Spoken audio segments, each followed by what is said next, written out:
Metaverse ini memiliki banyak potensi, penting untuk mempertimbangkan kekurangannya dan mengatasinya sebelum menjadi kenyataan yang diadopsi secara luas.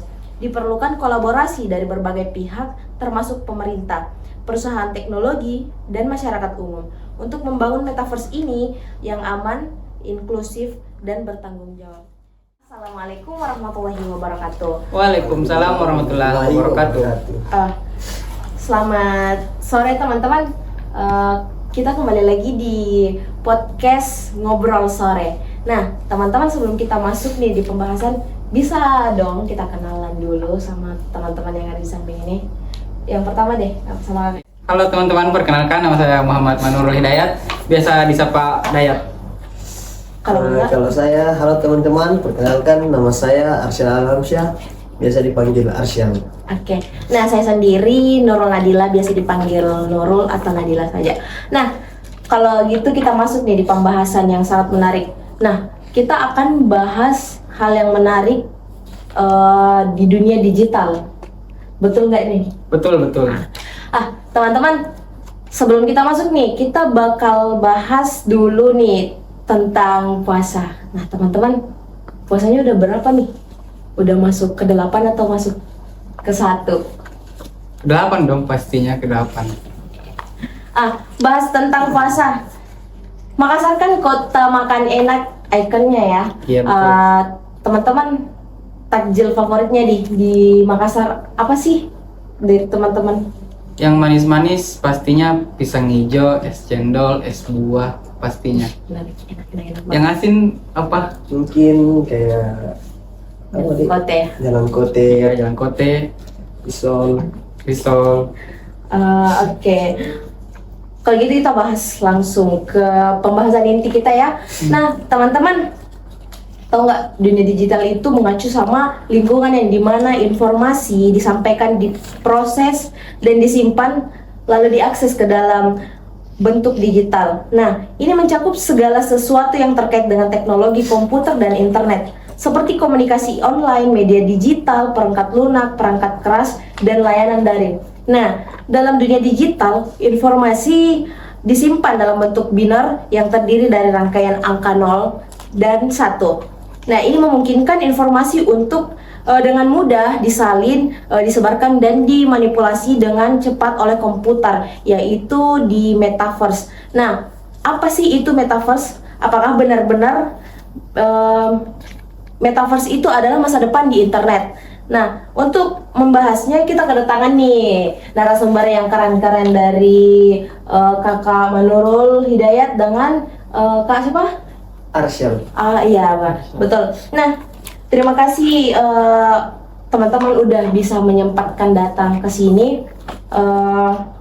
Baiklah, saya langsung nanya aja deh ke teman-teman. Iya. Baiklah, boleh dong kita bahas tentang apa? Teman-teman boleh dong jelaskan apa sih itu Metaverse? Yang pertama tuh terima kasih juga telah mengundang kami berdua untuk masuk di acara podcast ini. Sebelum memasuki kata Metaverse itu, kita juga perlu ketahui tentang era teknologi itu bagaimana sih? Nah, betul. Sejak kapan? Dan era teknologi itu mulai dari era 1 to 0 sampai saat ini tuh 5 to 0. Oke. Era teknologi 1 to 0 itu era dimana mainframe dan komputer pribadi itu sekitar tahun 1940-an sampai 1970-an kayaknya. Iya, menurut informasi yang saya dapat sih ini. Begitu ya. Apa sih, boleh sih dijelaskan tentang dari 1.0 itu ke 5.0? Mungkin Iya. dijelaskan singkat saja. Setelah 1 to 0, kita beralih ke era teknologi 2.0 yang dimana eranya internet dan web. Itu dimana internet mulai muncul tahun 80-an sampai awal tahun 2000-an. Ciri-ciri utamanya itu munculnya sebuah web, world yang mengubah cara orang berinteraksi dengan informasi. Perusahaan-perusahaan yang memakai itu Microsoft, Google, dan Amazon. Pada tahun itulah perusahaan-perusahaan tersebut ini didirikan gitu. Yang selanjutnya itu era teknologi 3.0 yang eranya di mana mobile dan komputasi bergerak. Itu sekitar tahun 2000-an sampai pertengahan 2010-an. Perkembangan utamanya itu penggunaan internet melalui perangkat mobile meningkat drastis mendorong adopsi aplikasi mobile untuk berbagai keperluan termasuk sosial, produktivitas, dan hiburan. Selanjutnya itu era teknologi 4.0 yang dimana eranya digitalisasi dan revolusi industri. Itu sekitar tahun 2010-an hingga saat ini. Era ini di mana teknologi digital dengan fisik dan biologis Internet of Things atau IoT.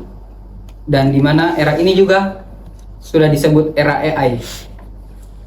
AI. Iya, betul. Perkembangan utamanya itu diadaptasi dari teknologi berbagai sektor seperti manufaktur, kesehatan, transportasi, dan pertanian. Contohnya di kesehatan itu sekarang kita bagaimana ya? Dulu kan orang hamil kan dilihatnya kalau lagi hamil tuh anaknya kan nggak tahu cewek atau cowok nih. Sekarang kan udah bisa ditahu berarti cewek. udah Iya, perkembangan dari dulu sampai sekarang itu Iya. sangat pesat ya. Pesat. Bagaimana di mana di elektronik itu sudah canggih, teknologi itu sudah canggih sampai sekarang. betul sekali. Ibu hamil saja pun kita sudah bisa memperkirakan bahwa bukan memperkirakan sih, lebih ke Melihat. sudah melihat. Iya, melihat. Betul. Kalau di transportasi itu sendiri kan sekarang kita udah pakai aplikasi ya untuk pesan Gojek, Mm-mm. pesan mobil. Dulu kan kita di pinggir jalan tungguin angkot gitu. Ojol ya. Iya. Kalau di pertanian tuh sekarang dulu kan masih pakai pompa yang manual. Betul. Sekarang kan udah ada pakai drone, pakai apa segala macam untuk semprot pupuk. Iya. Selanjutnya itu di era 5.0 atau 5.0 itu di mana era kehidupan cerdas dan koneksi total. Ini adalah era di mana metaverse itu muncul. Gimana sih penjelasan tentang 5.0 itu? Jelasan. 5.0 itu diprediksi bukan hanya teknologi ya, tapi sebuah transformasi. Metaverse itu akan menjadi ruang virtual. Maksud dari ruang virtual itu semacam kita mempunyai kembaran tapi dia ada di dunia lain begitu. Contohnya gimana sih itu, Pak? Seperti game apa ya namanya? Itu ada sebuah game yang semacam Minecraft atau Minecraft yang iya. bangun rumah begini. Minecraft kali ya. Minecraft. Minecraft. Iya. Oh. Minecraft. Oke. Jadi bayangkan itu kita belajar, bekerja, sosialisasi itu lewat virtual. Jadi teknologi generasi keempat ini seperti VR, IR menjadi fondasi di mana era 5.0 metaverse itu diharapkan membawa dampak positif yang lebih luas untuk manusia. Begitu. Nah, selanjutnya mungkin kita lanjut nih pertanyaan selanjutnya. Nah, menarik sekali ya, bagaimana sih cara orang-orang itu bisa memasuki di tahapan metaverse itu sendiri?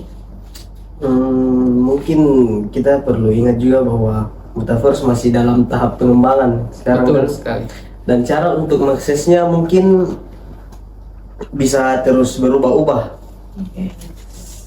Dan orang-orang juga dapat memasuki metaverse melalui berbagai perangkat seperti headset VR, smartphone, Iya. komputer, dan lain sebagainya. Tetapi banyak perusahaan teknologi besar yang berinteraksi besar-besaran untuk mengembangkannya. Mungkin begitu. Oke, kalau gitu kita lanjut nih. Nggak ada gak tambahan dari Kakak Nurul Hidayat? Kalau terkait pertanyaan tadi itu, mampukah orang-orang memasuki dunia metaverse? Sangat mampu sekali karena di mana perkembangan teknologi itu sekarang itu sangat pesat. Iya, betul. Sudah tidak ada batasan lagi hingga sampai anak-anak saja sudah punya HP gitu. Apalagi sekarang sudah ada namanya teknologi VR Iya. yang dimana sebuah perusahaan yang bernama Apple itu mengeluarkan kacamata yang bisa dipakai sambil berjalan Betul betul. dan betul. bekerja juga gitu. Nah, kita beranjak ke pertanyaan berikutnya. Nah, apa sih yang orang-orang bisa lakukan di metaverse itu sendiri? Mungkin seperti bermain game, mungkin Iya, bermain game. Boleh dong, contohnya tuh seperti apa main game? game online seperti Mobile Legends, Mhm. PUBG, Sama yang disebutkan kan? Ya, Minecraft tadi itu. ya Minecraft juga. Selain dari bermain game online, apa lagi sih? Mungkin mengadakan rapat virtual. Iya, rapat Mengadakan virtual. Rapat virtual. Seperti Zoom Meet gitu. Iya. Ya, seperti itu. Kerja juga ya.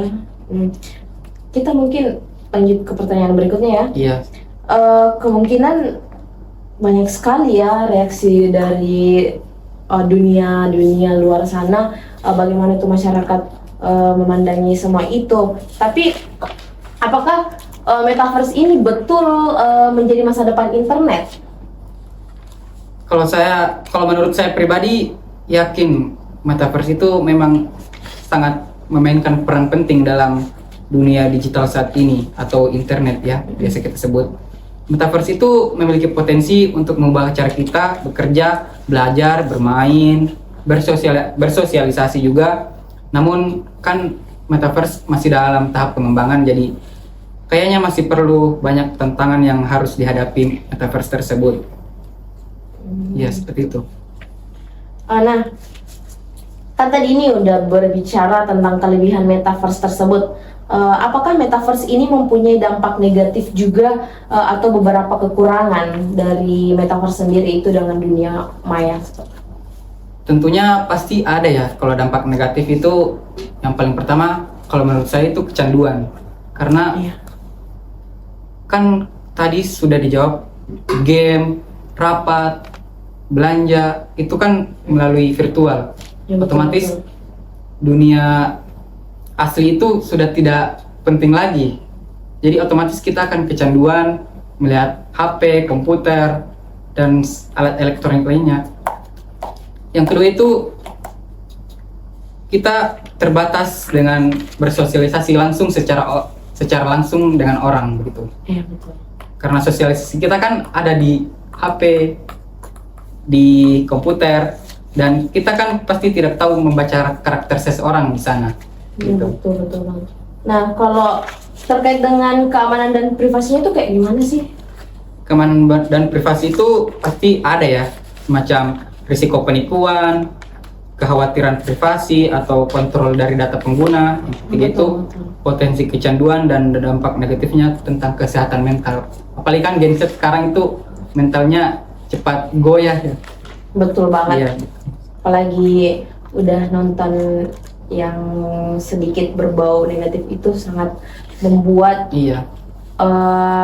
penonton-penonton yang menggunakan dunia digital itu sangat berpengaruh buruk. Betul sekali.